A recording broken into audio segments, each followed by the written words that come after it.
Coming up in our newscast tonight. The two Koreas commemorate this week the 11th anniversary of the 2007 Inter-Korean Summit Agreement. A delegation from Seoul comprised of government officials, civic groups and politicians will take part in the special joint event held in Pyeongyang. It's been 5 days since Indonesia was hit by a magnitude 7.5 earthquake and a tsunami, but amid ongoing search and rescue efforts, the death toll also continues to rise, with reports pointing at more than 1,200 people killed by the disasters. Parliamentary interpellation session continues here in South Korea. Today, the finance chief and an opposition lawmaker clash over a budget records leak. News Center begins now.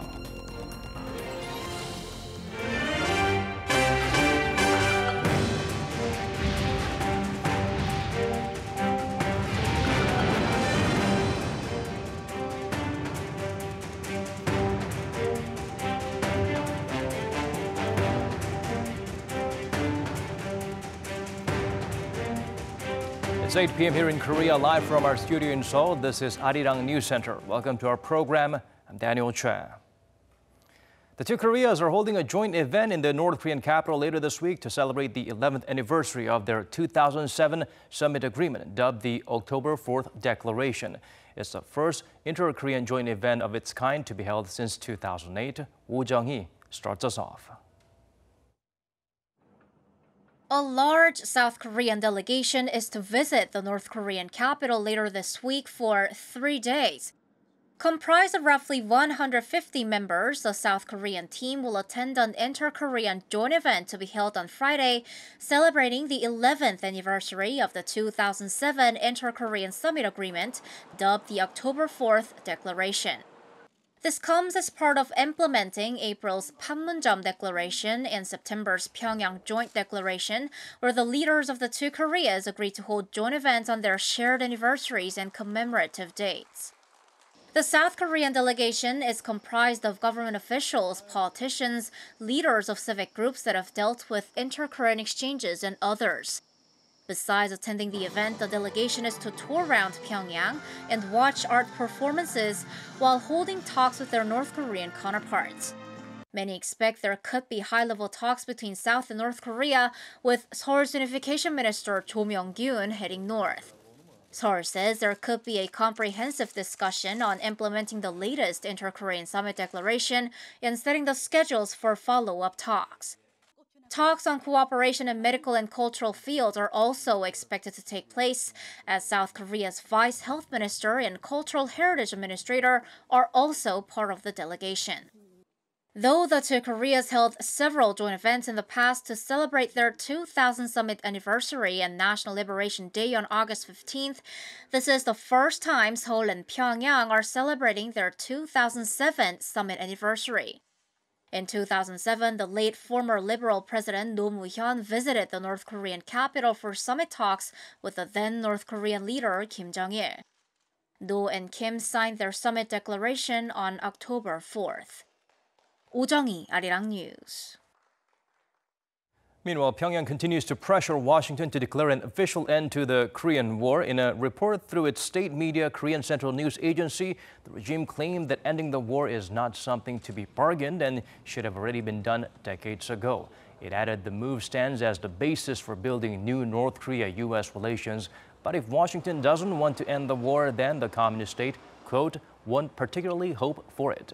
Pyongyang once again stressed that it's been sincerely implementing the June 12th summit agreement, even showing willingness to dismantle its key nuclear facility and criticize America for sticking to sanctions against the regime. A former Deputy Director General of the International Atomic Energy Agency believes North Korea's denuclearization can be achieved by 2021, as pledged by its leader Kim Jong-un. In an interview with Voice of America, Ri Heinonen said the proposed timeline is practical, but it needs to be supported by early action. Instead of shipping the weapons out of the regime, he advised extracting the nuclear material from the weapons and taking only the materials out of North Korea, a process which would only require 1 or 2 years. Heinonen added Washington needs to take corresponding measures by assisting Pyongyang's industry development, but with the sanctions still in place. A Russian ship sanctioned by the United States was released Tuesday from South Korea's southern port of Busan. The Sevastopol entered the port in mid-August, but it was later targeted by the U.S., which suspected its owners of violating United Nations sanctions on North Korea. Because there was a possibility of the ship trading with the North illegally, the South temporarily banned the ship from leaving the port in September. But according to Seoul's foreign ministry, the ship did not violate UN Security Council resolutions, so the ban was lifted. North Korea's top diplomat wrapped up his week-long stay in New York for the United Nations General Assembly. While overall it was a rather harmonious atmosphere compared to last year, the regime's push for a declaration to end the Korean War raged on. And so far, Pyongyang has not responded to Washington's proposal to meet in Vienna. For details, let's turn to our Lee Ji-won. North Korea's Foreign Affairs Minister Ri Yong-ho departed on a plane home on Monday. It's been a week since he arrived in New York for the UN General Assembly, where he held bilateral talks with the US, China, Russia, and Japan. It was an unusually busy schedule for Pyongyang's top diplomat, and many watchers say it reflects the recent positive developments on the Korean peninsula. But still, North Korea continued to press the U.S. to take reciprocal measures for the regime's denuclearization steps. We have not yet seen the United States take corresponding measures for our actions. On the contrary, it is going against declaring an end to the Korean War and only toughening sanctions to force us to denuclearize first, instead of meeting our concerns for lack of stable peace on the peninsula. North Korea's request for a political declaration to end the Korean War continued on Tuesday as well. In a report through its state-run Korean Central News Agency, Pyongyang said ending the war is not something to be bargained, and it should have been done decades ago. It added the move stands as the basis for building new North Korea-U.S. relations, but said that if the U.S. doesn't want to end the war, then the North, quote, won't particularly hope for it. With the stalemate, watchers say it seems North Korea has not yet responded to U.S. Secretary of State Mike Pompeo's invitation to meet the U.S. Special Representative for North Korea, Stephen Biegun, in Vienna at the earliest opportunity. The Austrian capital is home to the headquarters of the International Atomic Energy Agency, whose experts are likely to be invited to the north should Pyongyang keep its promise to dismantle its Dongchangri missile engine test site, as mentioned in the Pyongyang Declaration. But with Pompeo set to make his fourth visit to Pyongyang sometime this month, many are hopeful the North and the U.S. will make some progress in their talks and also seal a deal for their proposed second summit. Lee Ji-won, Arirang News.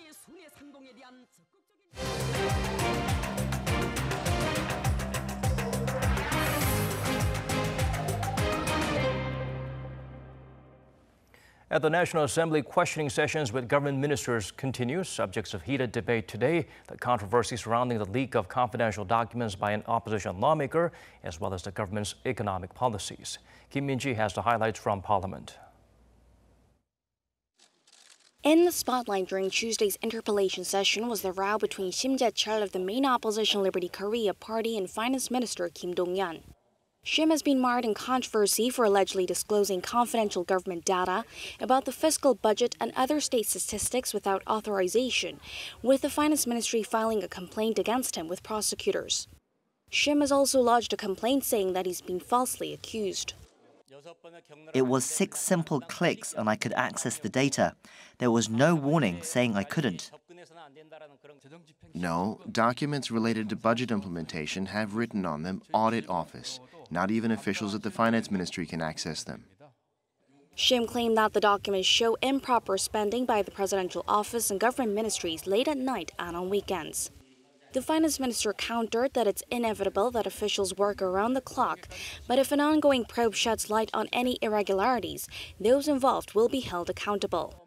He also demanded that Shim stop revealing new information, which he said was illegal, and return the documents. Another hot potato was the government's income-led growth policies. The ruling party said this is the way to go because the country's economy can no longer rely on old growth strategies. Over the past decade, we've seen that trickle-down effects no longer work. We need a new remedy, and that is a policy of income-led growth. Yes, Previous strategies that focused on growth led by conglomerates have reached their limits. We must now raise people's incomes and reduce their cost of living. Opposition parties meanwhile slammed the government for raising the minimum wage by a double-digit percentage and for pushing to shorten working hours, blaming them for the worst job figures in almost a decade. There are policy factors behind the poor economic data, but you seem to be leaving that out. I have a heavy heart when it comes to the job market. On top of economic and structural issues, I admit that some policies have had negative effects despite our good intentions. And addressing claims that not enough is being done to stabilize the country's real estate market, the government said that it's not something that can happen overnight, but vowed that it will do all it can to curb speculation while making sure those in dire need have a place to live. Kim Min-ji, Arirang News. Over in quake-hit Indonesia, rescuers are getting closer to the heart of the disaster, but with the earthquake and tsunami having caused the ground to liquefy, progress has been slow. Hong Yu has the latest. Buildings reduced to rubble and dead bodies lined up in the streets. Rescue efforts continue in the city of Palu, Indonesia, 5 days after it was hit by a magnitude 7.5 earthquake and a tsunami. It seems now the damage is worse than expected. Within Palu, the regency of Donggala, equivalent to a county, was struck the hardest. Even the Indonesian government was unaware of the damage because Donggala was cut off from electricity and communications. Its residents are desperately calling for help. Palu, Donggala, Pak Jokowi! Donggala, perhatikan! Donggala, perhatikan Pak Jokowi! Di desa masih banyak Pak Jokowi! Jangan Palu! Di Donggala banyak desa-desa! 176! Thankfully, on Tuesday, the International Red Cross rescue team was able to reach the city. The volunteers described the scene as a nightmare. The number of deaths from the disaster had already surpassed 1,000, but that could go a lot higher once the deaths in Donggala are counted. Among those waiting to be rescued could be 4 South Korean nationals who've yet to be contacted. The South Korean Foreign Ministry is trying to reach them, having verified the safety of 5 others. Among them is a man possibly trapped under rubble of a hotel. That hotel is among the 6 locations that the Indonesian government has given priority on its search. Meanwhile, South Korean Prime Minister Lee Na-kyun has asked the Foreign Ministry to look for ways to help Indonesia recover, such as dispatching emergency relief troops and sending medical aid. Hong Yu, Arirang News. The nation's overall industrial output inched up in August, driven mainly by car makers, but equipment investment fell for the 6th month in a row, marking the longest decline in 2 decades. Ko Ryuni help us look beyond the numbers. South Korea's overall industrial output in August increased by 0.5% from the previous month, rising for a 2nd month in a row. According to Statistics Korea, the growth was led by production in the mining, manufacturing, and services sectors. Auto production increased by nearly 22% on month for the biggest gain since 2013. There was a slight increase in auto exports to North America and the Middle East. Production of finished cars also increased because wage negotiations at local companies have been settled smoothly. This led to more demand for car components as well. However, equipment investment dropped by 1.4% during the same period, falling for the 6th consecutive month. This is the longest string of decline since 1997, when South Korea was struggling in the Asian financial crisis. Statistics Korea attributed the fall to a decrease in investment in the semiconductor industry. The agency said major semiconductor companies had already finished upgrading their facilities in March and April. An expert says uncertainty in global trade is another reason for the fall in investment. Companies aren't willing to invest in something when there are trade uncertainties. Recently, investor sentiment has been hit by the U.S.-China trade war. They're worried that this might affect South Korean exports. Separate data from the Bank of Korea Tuesday showed that businesses are gloomy about the near future. The Business Sentiment Index was just 75 in September, up 1 point from August. A reading below 100 means there are more pessimists than optimists. Meanwhile, Statistics Korea said the indices showing current economic conditions and future outlook fell 0.2 points and 0.4 points respectively in August compared to the previous month. 고륜이 Arirang News. Excess funds held by Korean households dropped to $9.8 billion during the April to June period, the third lowest figure since the nation's central bank started accumulating data back in 2009. According to the Bank of Korea, net financial funds tallied as assets minus liabilities owned by households and nonprofit organizations fell in Q2 by more than $5 billion on quarter. The BOK attributed the fall to more households spending their excess money to buy houses in a property boom. On the other hand, excess funds held by the government almost doubled from the first quarter to $11.7 billion on increasing tax revenue. Yesterday, the nation's parliament did not sign off on President Moon Jae-in's nominee for Education Minister Yoo Eun-hye by the time he'd asked them to. Today, the South Korean leader went ahead and appointed her anyway, as he's legally entitled to do so. According to the Cheongwade spokesperson, the president decided she is the right person for the job, as he believes she was sincere in her confirmation hearing and that she provided an apology and explained that allegation against her sufficiently. Yoo is a former lawmaker with the ruling Democratic Party of Korea and also served as Deputy Prime Minister for Social Affairs. She had been accused of ethical lapses, including falsely registering her home address to get her daughter into a better elementary school. The main opposition Liberty Korea Party protested her nomination on those grounds and prevented an official report on her confirmation from being adopted. Seoul's Prime Minister expressed serious concerns over reports that Japan is planning to dump water into the ocean from the Fukushima nuclear power plant, which was badly damaged 7 years ago. In Tuesday's cabinet meeting, Lee Na-kyun noted that 80% of the water from the plant has been deemed by the plant's operator, Tokyo Electric Power Company, to be too contaminated to be released. However, TEPCO adds that water has been treated. The PM urged Japan to make a prudent decision and instructed the relevant South Korean ministries to convey the government's position on the matter. He stressed the ocean does not belong to any one country, but a resource to be shared by the world, and that dumping such water would have a big impact on the marine environment. 3 scientists have been awarded the 2018 Nobel Prize in Physics for their groundbreaking inventions in the field of laser physics. American physicist Arthur Askins is to receive half of the $1 million prize for developing optical tweezers, which allow light to handle small particles. The other half of the prize will be received by French physicist Gerard Moreau and Canadian physicist Donna Strickland for their work on developing intense laser pulses. Strickland is only the 3rd woman in history to win the physics prize. Today is Senior Citizens Day here in Korea. As South Korea becomes one of the fastest aging societies in the world, there are concerns over how the country can properly support the growing elderly population. So Bo-bin has the full story.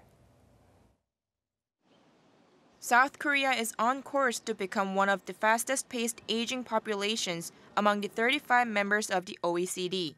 The ever-increasing number of elderly people coupled with longer life expectancy has generated concerns about old age in South Korean society. According to a survey conducted by the National Human Rights Commission of Korea on some 1,000 people aged 65 or older, poverty and generational conflict have been identified as the biggest concerns facing elderly people. About 38% said they worry about their economic stability, and at least 24% said it's difficult to make a living, but they didn't receive any support from the government. With worries growing, the average age for expected retirement came to 72.9 years, up 4.4 years compared to the previous year. Also, as elderly people are becoming more and more isolated from society, 1 out of 4 elderly people have pondered ending their lives. The suicide rate for the elderly in South Korea is more than twice the national average. There's great concern about the aging population, and it's connected to the economic difficulties facing the younger generation, such as the low birth rate and unemployment. With about 10 years left before South Korea is officially classified as a super-aged society, experts say government support for the human rights of the elderly is urgently needed. So Bo-bin, Arirang News. South Korea recognizes tangible cultural assets that carry higher importance as treasures. More additions have joined that list. And for the first time, traditional roof tile as a piece of separate from the house is granted that title. Choi Si-young reports. The Cultural Heritage Administration announced on Tuesday it'll soon designate the traditional Korean roof tile as a treasure. Baked from mud, the roof tile, also known as giwa, characterizes the nation's traditional udon architecture. Giwa dates back to the ancient kingdom of Silla, where the tiles were produced under a very high artistic standard. Buddhist paintings and a bronze drum used in Buddhist ceremonies will also be named treasures. The Buddhist paintings are part of an exclusive and rare group of Buddhist art pieces from the 18th century, while the bronze drum is quite significant also because it has the year it was made marked. In addition, the cultural agency selected a letter for treasure. The letter was written by a king during the Joseon dynasty, and it was addressed to the king's vassals who were granted special royal privileges for their distinguished service. Choi Si-young, Arirang News. The 2018 Korea Energy Show kicked off today. It's bigger than ever before, with more than 300 companies showcasing their products. Kim Da-mi takes us to the latest edition of this high-tech expo. If you're looking for a car that's a state-of-the-art or that offers some extra comfort on the road, this self-driving model at the 2018 Korea Energy Show, which kicked off on Tuesday, might be a smart option in the near future. As well as this self-driving car, the 2018 Korea Energy Show, which is bigger this year than ever before, showcases a range of new and renewable energy technologies. More than 300 companies have filled the Kintex exhibition halls in Ilsan this year, demonstrating the latest in the new renewable energy, smart energy, and public energy. In the public energy section, the expo introduces the energy policies of the South Korean central and local governments. The public participation section encourages citizens to get involved and provides job opportunities in the energy industry. New products and technologies related to new and renewable energy reflect the rising demand for eco-friendly and efficient features. This multifunctional charging station not only tops up electric cars in 16 minutes, but also works as a street light, a LCD screen, and a security camera. This solar power station, floating on seas and lakes, reduces green algae and invigorates the ecosystem. It also gives a glimpse of the future direction and possibilities of new and renewable energy. The floating photovoltaic power station is more efficient than standard solar panels because it not only takes up less space, it also generates 1.2 times more energy. Until Friday, the Korea Energy Show is inviting everyone, companies and individuals to get taste of the innovative trends in the energy industry for free. Kim Da-mi, Arirang News.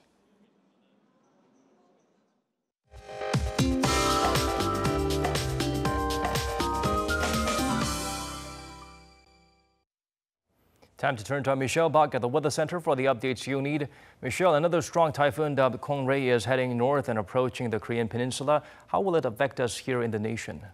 Well, Daniel, as we speak, Typhoon Kong-rae has made a turn more to the northeast. And so now it's expected to pass through Korea's South Sea by this weekend. Now, if the typhoon continues with the current trajectory, it will affect the whole peninsula with heavy downpours. So conditions for the rest of the week will depend on how the typhoon moves, so stay updated with the forecast. In the meantime, we will continue enjoying clear and crisp conditions tomorrow. Afternoon highs will rebound to seasonal average levels, so it will feel as warm or hotter than today. And Wednesday mornings, Seoul will wake up to 12 degrees Celsius, while Chuncheon, Gyeongju dip into the single-digit readings. And make sure to dress accordingly because there's going to be more than a 10-degree jump into the afternoon. And most of the nation, including Seoul, can look forward to comfortable weather, but Jeju Island and the southern regions will be getting rain throughout the weekend. I'll leave you with the weather conditions around the world.